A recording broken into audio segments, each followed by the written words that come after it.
Le comte de Monte Cristo par Alexandre Dumas. Chapitre 80. L'accusation. M. d'avrigny eut bientôt rappelé à lui le magistrat, qui semblait un second cadavre dans cette chambre funèbre. Oh, la mort est dans ma maison, s'écria Villefort. Dites le crime, répondit le docteur. Monsieur d'avrigny, s'écria Villefort, je ne puis vous exprimer tout ce qui se passe en moi en ce moment.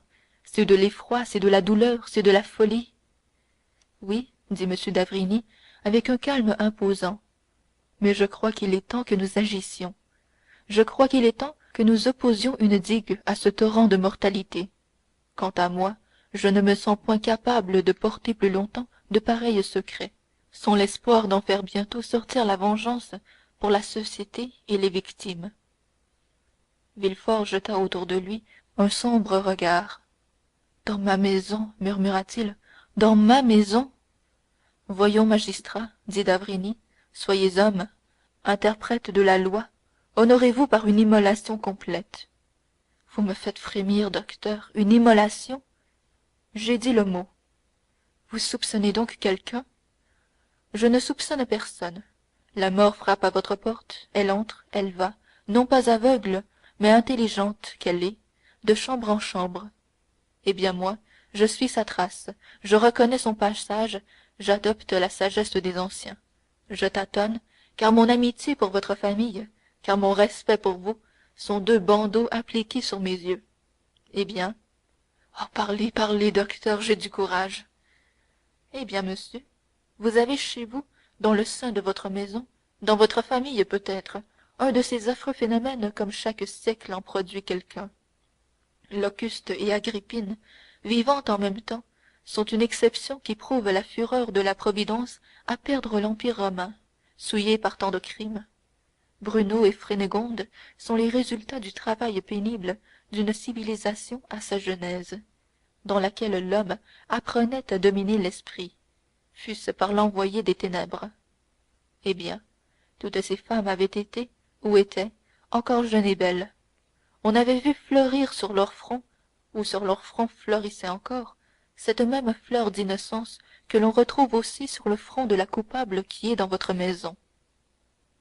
Villefort poussa un cri, joignit les mains et regarda le docteur avec un geste suppliant. Mais celui-ci poursuivit sans pitié. Cherche à qui le crime profite, dit un axiome de jurisprudence.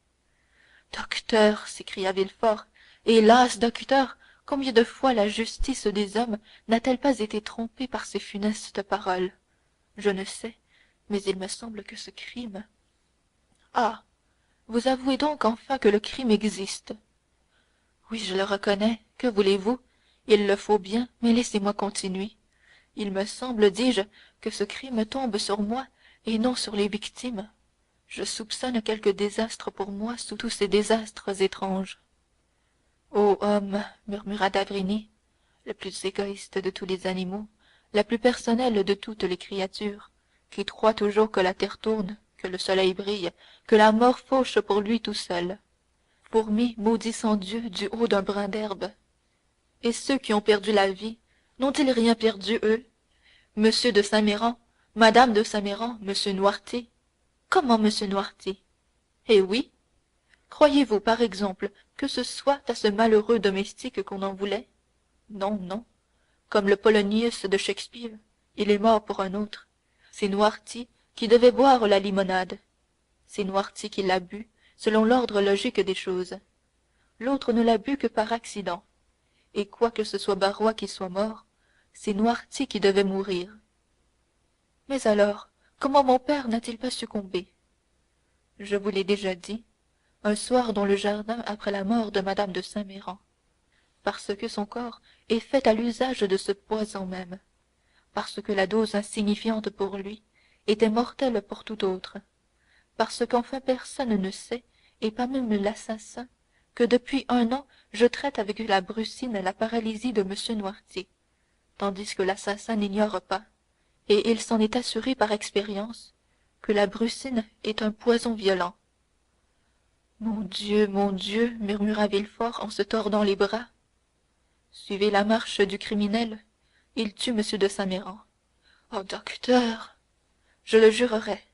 Ce que l'on m'a dit des symptômes s'accorde trop bien avec ce que j'ai vu de mes yeux. Villefort cessa de combattre et poussa un gémissement.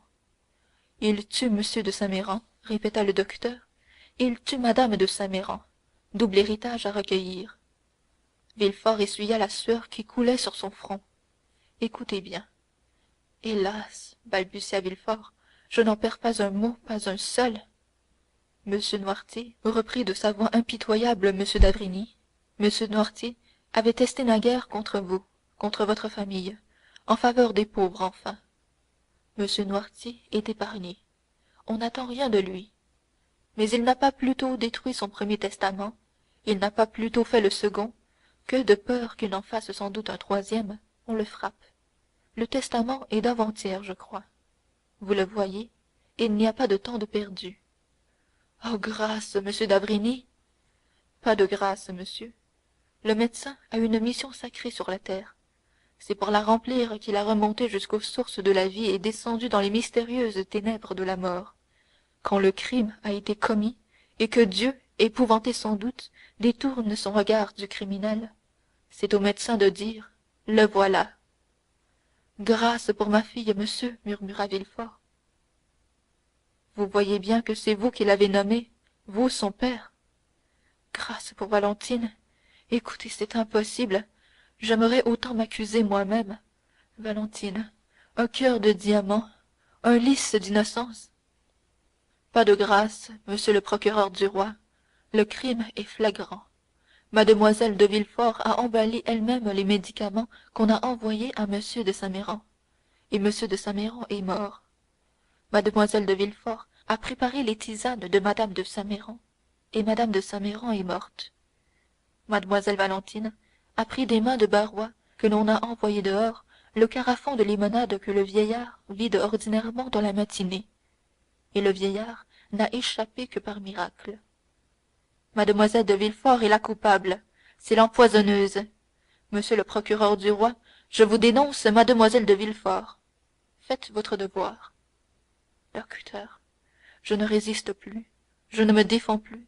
Je vous crois, mais par pitié, épargnez ma vie, mon honneur.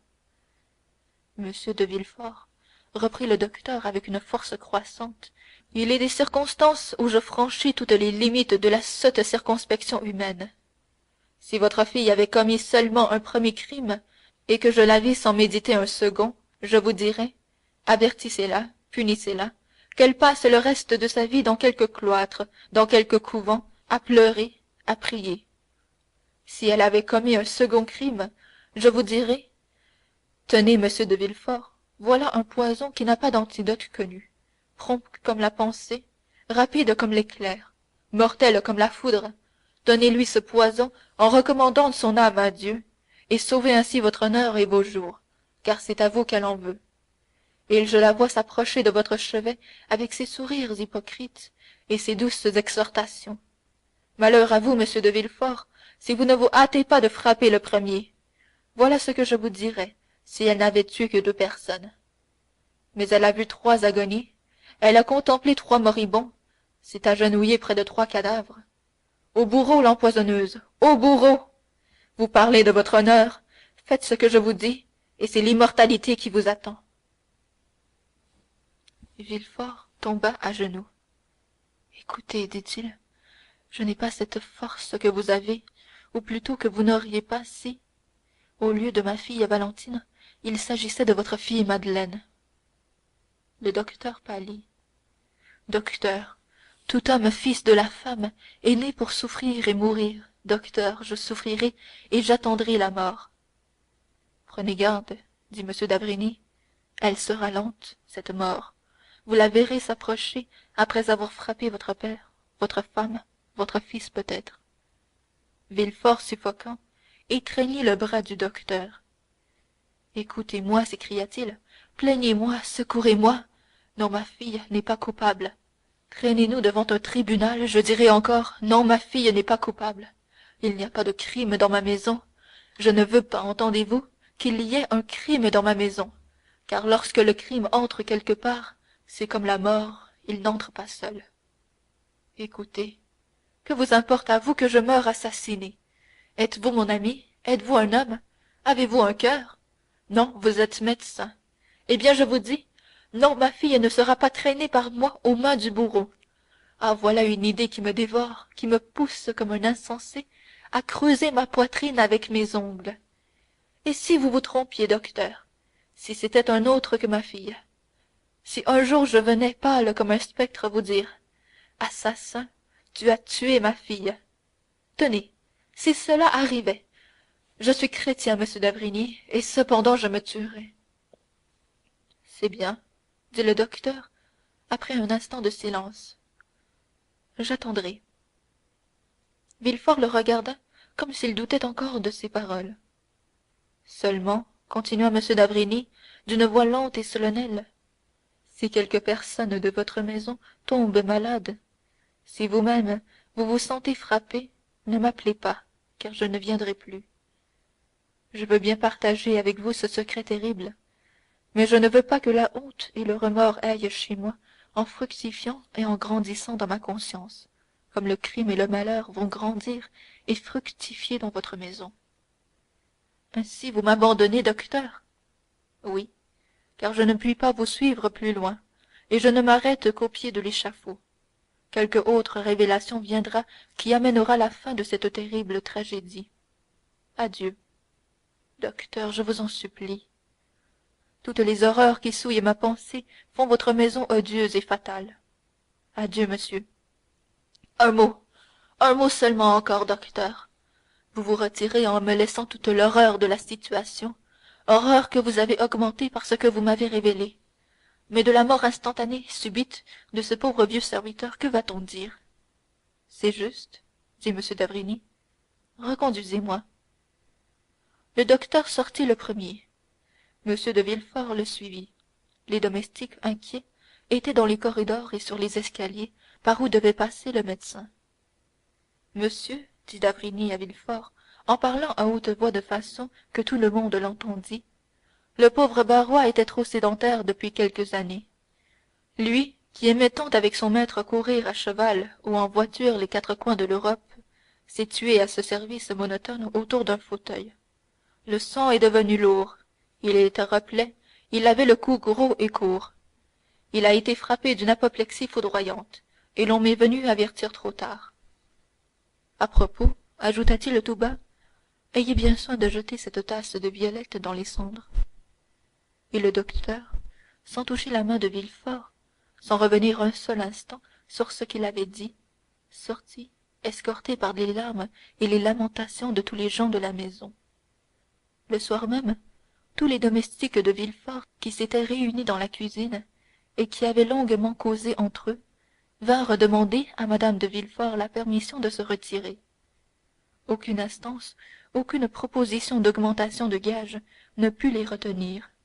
À toute parole, ils répondaient: nous voulons nous en aller parce que la mort est dans la maison.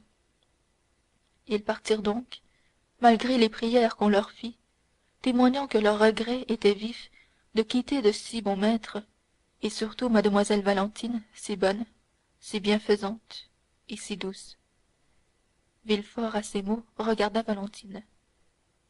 Elle pleurait. Chose étrange, à travers l'émotion que lui firent éprouver ses larmes, il regarda aussi mme de Villefort, et il lui sembla qu'un sourire fugitif et sombre avait passé sur ses lèvres minces, comme ces météores qu'on voit glisser, sinistres, entre deux nuages, au fond d'un ciel orageux. Chapitre 80.